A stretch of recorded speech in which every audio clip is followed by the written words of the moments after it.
Good evening and welcome to our Tenebrae service. This is the service where we remember the crucifixion of Jesus in a world where crosses are everywhere and grief is all around us. And in tonight's service, we are going to read the story of the crucifixion one by one and extinguish candles as we read them. And then at the conclusion of the service, we will leave the sanctuary in silence.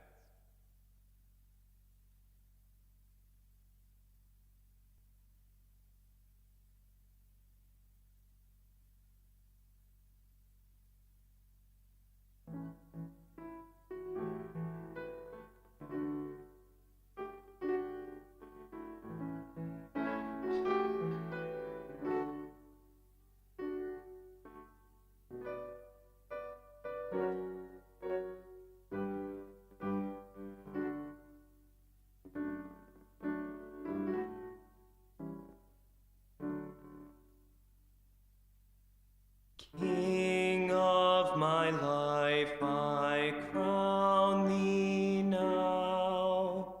Thine shall the glory be. Lest I forget thy thorn-crowned brow, lead me to Calvary. Lest I forget Gethsemane, lest I forget thine agony, lest I forget thy love for me, lead me to Calvary.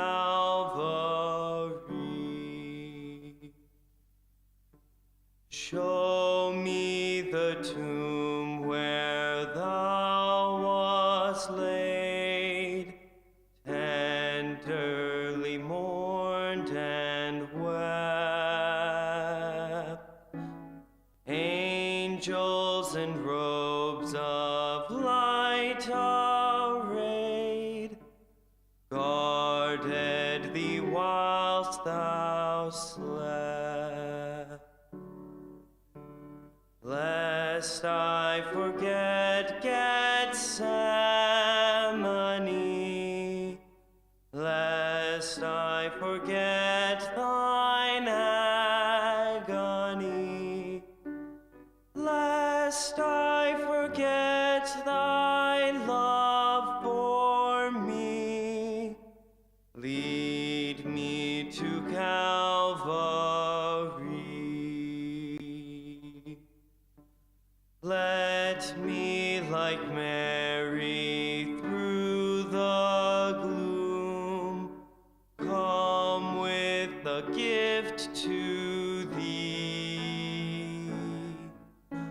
Show to me now the empty tomb, lead me to Calvary.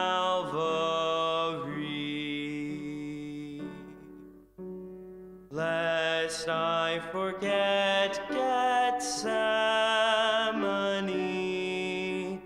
lest I forget thine agony, lest I forget thy love for me, lead me to Calvary. May I be willing, Lord, to bear daily my cross for thee, even thy cup of grief to share. Thou hast borne all for me.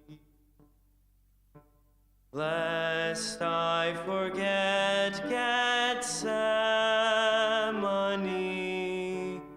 lest I forget thine agony, lest I forget thy love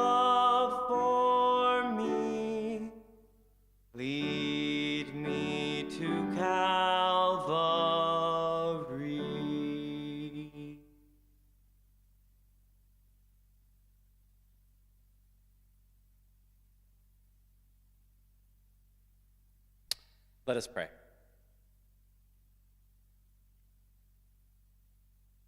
Jesus, a few days ago, we welcomed you into Jerusalem, singing and waving palm branches.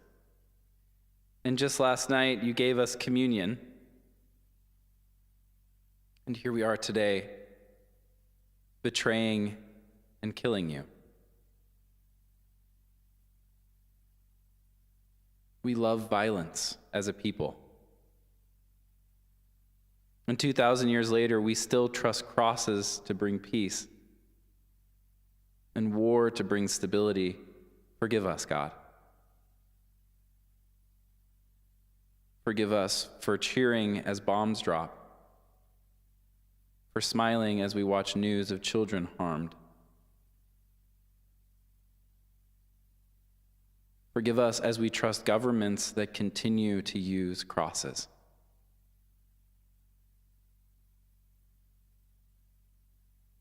Amen.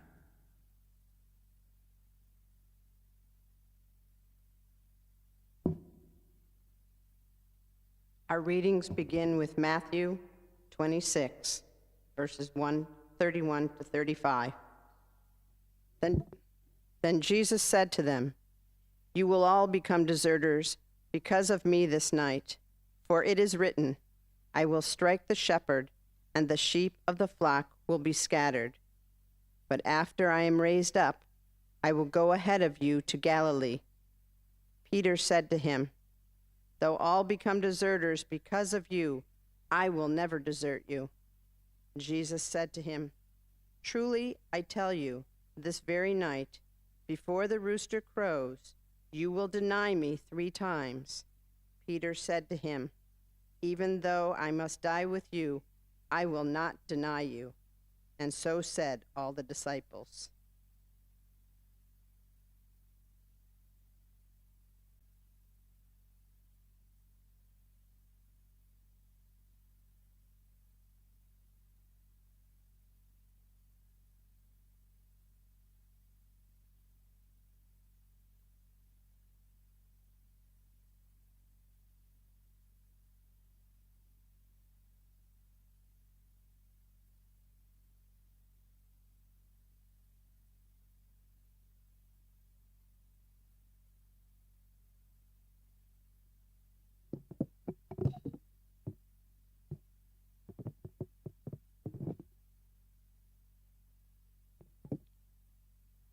Then Jesus went with them to a place called Gethsemane, and he said to his disciples, "Sit here while I go over there and pray."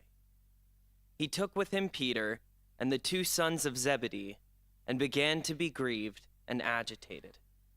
Then he said to them, "I am deeply grieved, even to death. Remain here and stay awake with me." And going a little farther, he threw himself on the ground and prayed, "My Father, if it is possible, let this cup pass from me. Yet not what I want, but what you want." Then he came to the disciples and found them sleeping. And he said to Peter, "So, could you not stay awake with me 1 hour? Stay awake and pray that you may not come into this time of trial. The spirit indeed is willing, but the flesh is weak." Again he went away for the 2nd time and prayed, "My Father, if this cannot pass unless I drink it, your will be done." Again he came and found them sleeping, for their eyes were heavy. So leaving them again, he went away and prayed for the 3rd time, saying the same words. Then he came to the disciples and said to them, "Are you still sleeping and taking your rest? See, the hour is at hand, and the Son of Man is betrayed into the hands of sinners. Get up, let us be going. See, my betrayer is at hand."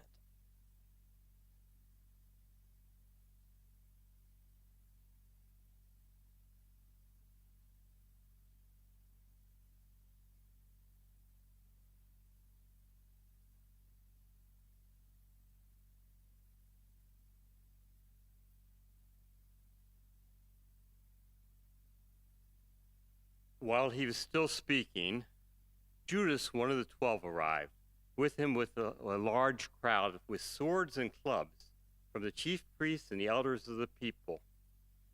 Now the betrayer had given them a sign, saying, "The one I will kiss is the man. Arrest him." At once he came up to Jesus and said, "Greetings, Rabbi," and kissed him. Jesus said to him, "Friend, do what you are here to do." Then they came and laid hands on Jesus, and it arrested him. Suddenly, one of those was Judas, put his hand on his sword, drew it, and struck the slave of the high priest, cutting off his ear.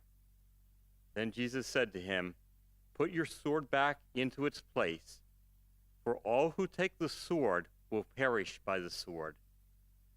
Do you think that I cannot appeal to my Father, and he will at once send me more than 12 legions of angels? But how then would the scriptures be fulfilled, which say, it must happen in this way?"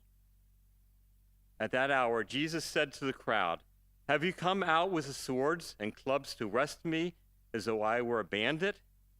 Day after day I sat in the temple teaching, and you did not arrest me. But all this has taken place so that the scriptures of the prophets may be fulfilled." Then all the disciples deserted him and fled.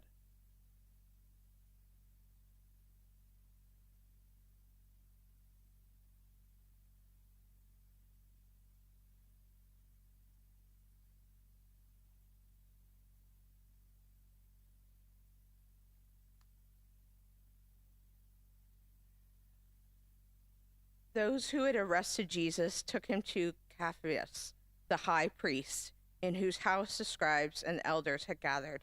But Peter was following him at a distance, as far as the courtyard of the high priest. And going inside, he sat with the guards in order to see how this would end. Now the chief priests and the whole council were looking for false testimony against Jesus, so that they might put him to death, but they found none.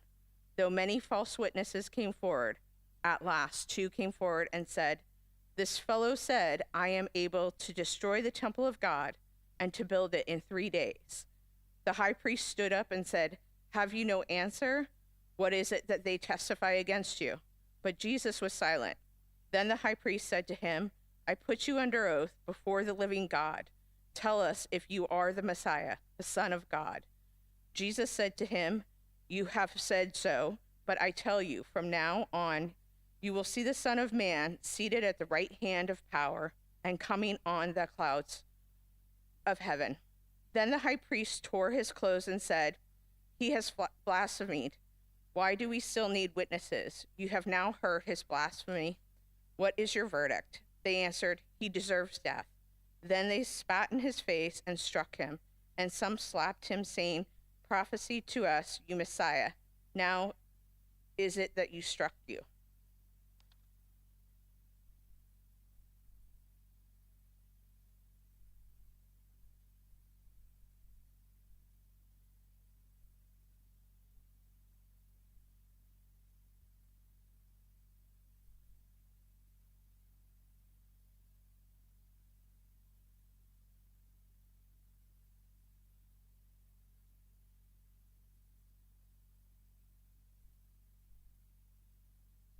Now Peter was sitting outside in the courtyard. A servant girl came to him and said, "You also were with Jesus the Galilean." But he denied it before all of them, saying, "I do not know what you are talking about." When the girl went out to the porch, another servant girl saw him, and she said to the bystanders, "This man was with Jesus of Nazareth." Again he denied it with an oath, "I do not know the man." After a little while, the bystanders came up and said to Peter, "Certainly you are also one of them, for your accent betrays you." Then he began to curse, and he swore an oath, "I do not know the man." At that moment, the rooster crowed.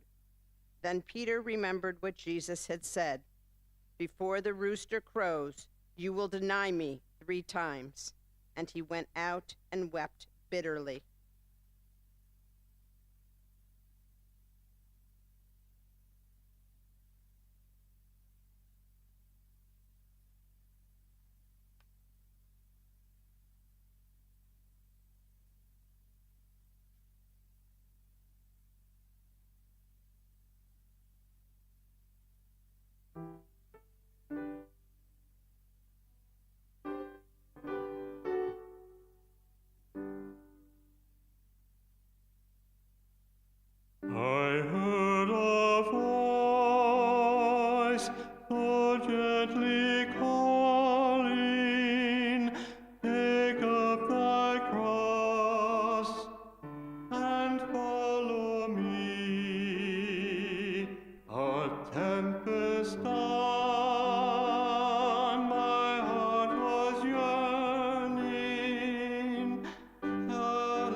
When morning came, all the chief priests and all the elders of the people conferred together against Jesus in order to bring about his death.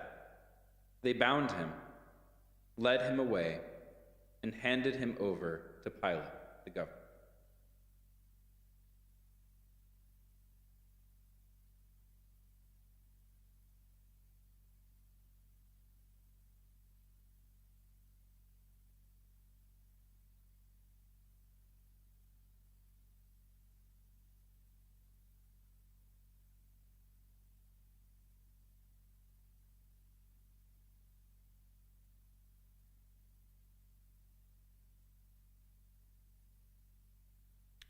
When Judas, his betrayer, saw that Jesus was condemned, he repented and brought back 30 pieces of silver to the chief priests and the elders. He said, "I have sinned by betraying innocent blood." But they said, "What is that to us? See to it yourself." Throwing down the pieces of silver in the temple, he departed, and he went and hanged himself. But the chief priests, taking the pieces of silver, said, "It is not lawful to put them into the treasury, since they are blood money." After conferring together, they used them to buy the potter's field as a place to bury foreigners. For this reason, that field has been called the Field of Blood to this day. Then was fulfilled what had been spoken through the prophet Jeremiah. And they took the 30 pieces of silver, the price of the one on whom a price had been set, on whom some of the people of Israel had set a price, and they gave them for the potter's field, as the Lord commanded me.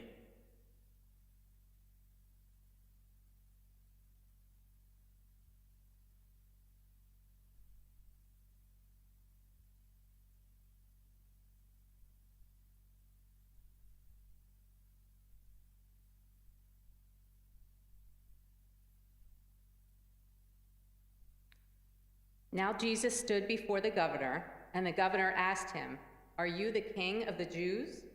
Jesus said, "You say so." But when he was accused by the chief priests and elders, he did not answer. Then Pilate said to him, "Do you not hear how many accusations they make against you?" But he gave him no answer, not even to a single charge, so that the governor was greatly amazed.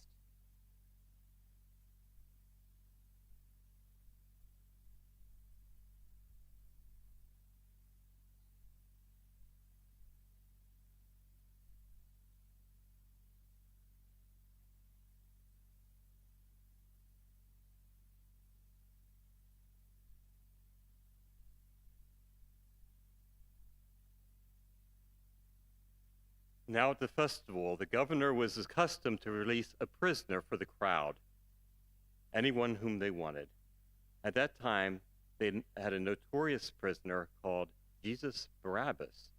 So after they had gathered, Pilate said to them, "Whom do you want me to release to you, Jesus Barabbas or Jesus, who is called the Messiah?" For he realized that it was out of his jealousy that they had handed over him. While he was sitting on the judgment seat, his wife sent word to him, "Have nothing to do with that innocent man, for today I have suffered a great deal because of a dream about him." Now the chief priests and the elders persuaded the crowds to ask for Barabbas and to have Jesus killed. The governor again said to them, "Which of the two of you do you want me to release to you?" And they said, "Barabbas." Pilate said to them, "Then what should I do with Jesus, who is called the Messiah?" All of them said, "Let him be crucified." Then he asked, "Why? What evil has he done?" But they shouted all the more, "Let him be crucified." So when Pilate saw that he could do nothing, but rather that a riot was beginning, he took some water and washed his hands before the crowd, saying, "I am innocent of this man's blood. See to it to yourselves." Then the people as a whole answered, "His blood be on us and on our children." So he released Barabbas for them, and after flogging Jesus, he handed them over to be crucified.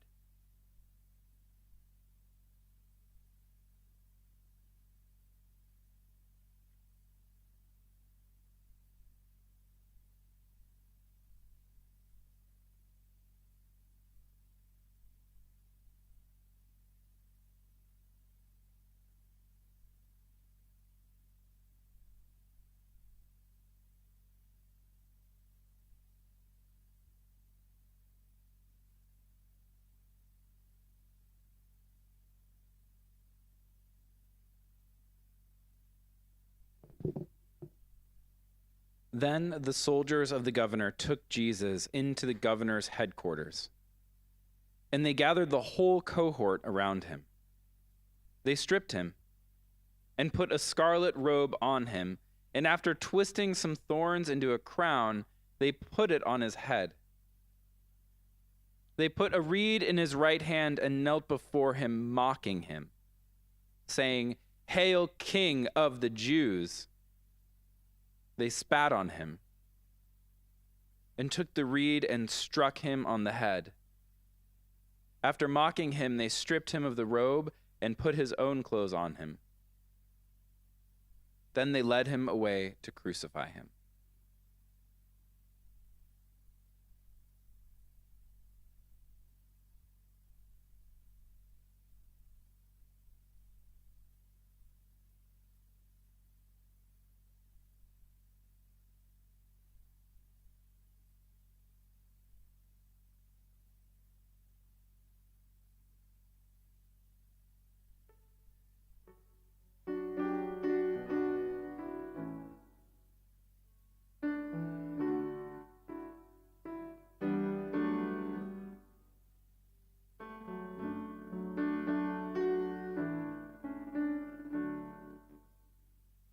How deep the Father's love for us, how vast beyond all measure, that he should give his only Son to make a wretch his treasure.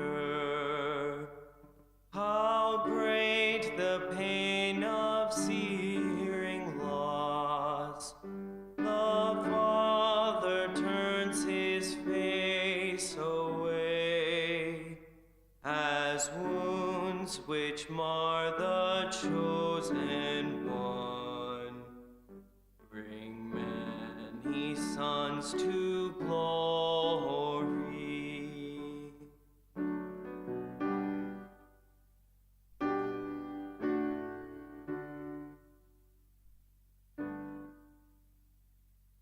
Behold the man upon a cross, my sin upon his shoulders. Ashamed, I hear my mocking voice call out among the scoffers. It was my sin that held him there until it was accomplished. His dying breath has brought me life. I know that it is finished.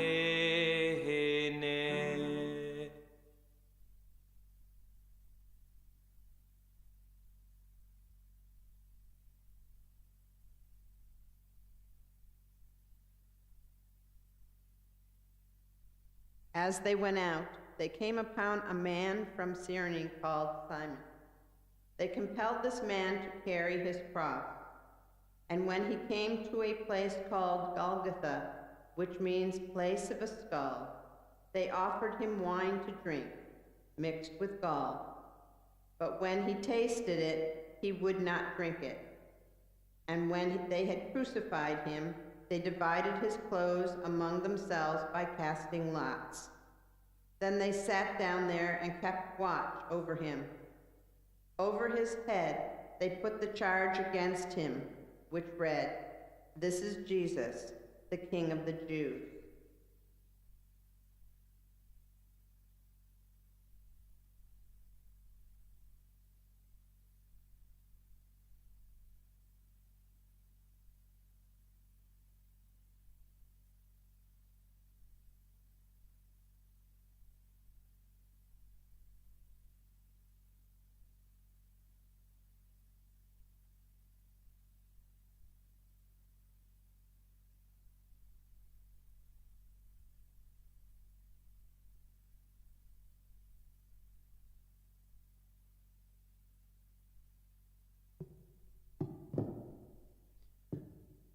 Who has believed what we have heard?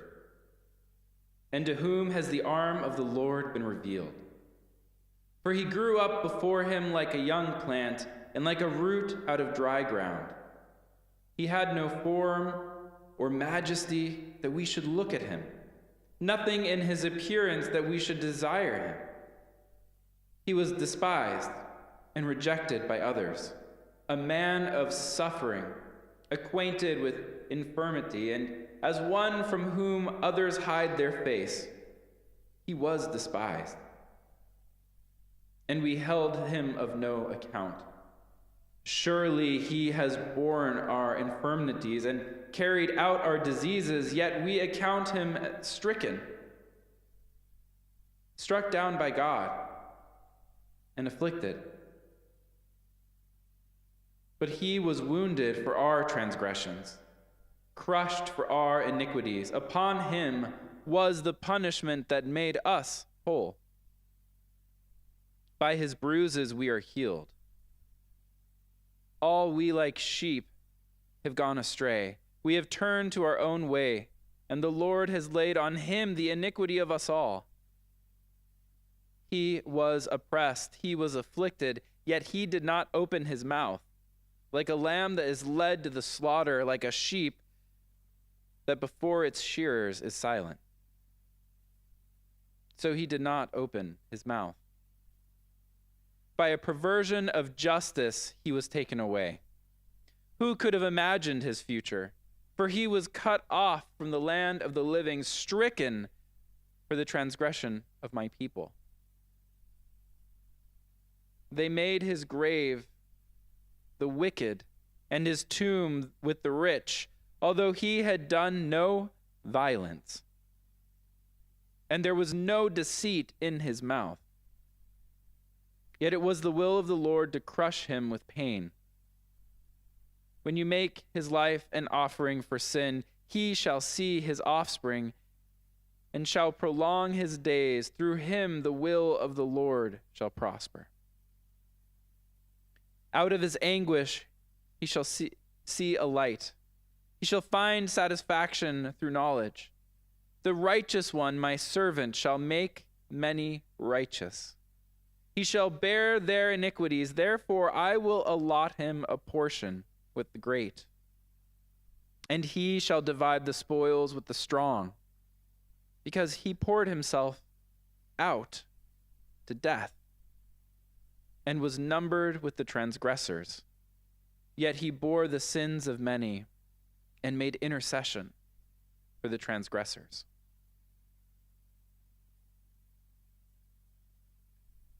Then 2 bandits were crucified with Jesus, one on his right and one on his left. Those who passed by derided him, shaking their heads, saying, "You who would destroy the temple and build it in 3 days, save yourself. If you are the Son of God, come down from that cross." In the same way, the chief priests also, along with the scribes and the elders, mocked him, saying, "He saved others. He can't save himself. He's the King of Israel. Let him come down on the cross now, and we will believe him. He trusts in God. Let God deliver him now, if he wants to. For he said, 'I'm God's son.'" The bandits who were crucified with him also taunted him in the same way. And from noon on, darkness covered the whole land until 3. And at about 3 o'clock, Jesus cried with a loud voice, "Eli, Eli, lama sabachthani?" That is, my God, why have you forsaken me?"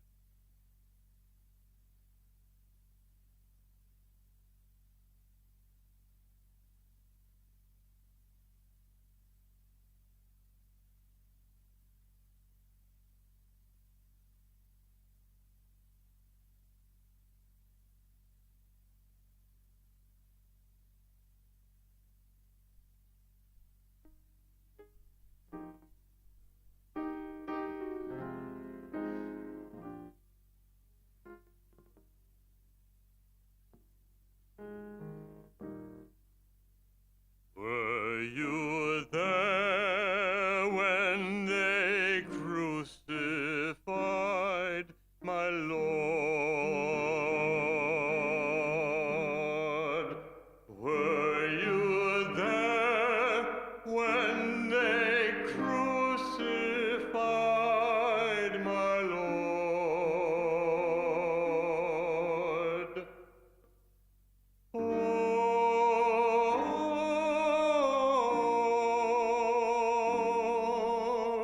Sometimes it causes me to tremble, tremble, tremble. Were you there when they crucified my Lord?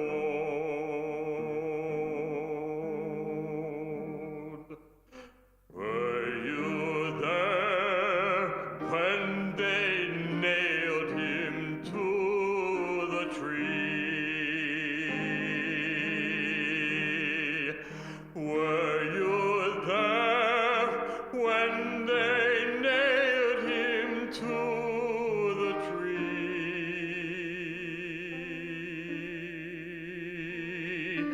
Oh,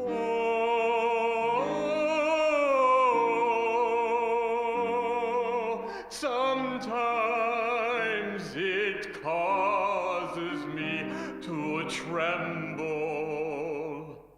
tremble, tremble. Were you there when they nailed him to the tree?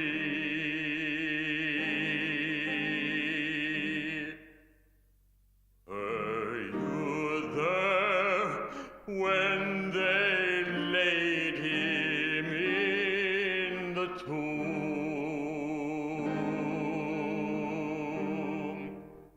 Were you there when they laid him in the tomb?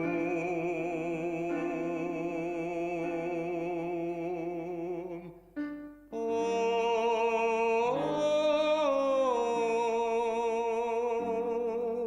sometimes it causes me to tremble, tremble, tremble.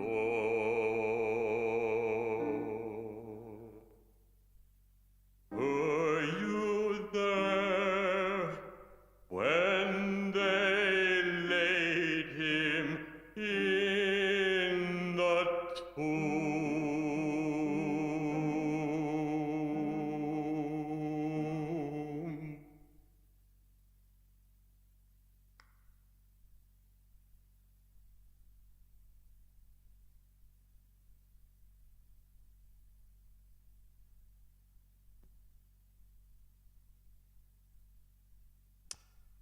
When some of the bystanders heard it, they said, "This man is calling for Elijah." At once, one of them ran and got a sponge, filled it with sour wine, put it on a stick, and gave it him to drink. But the others said, "Wait, let us see whether Elijah will come to save him." Then Jesus cried again with a loud voice and breathed his last.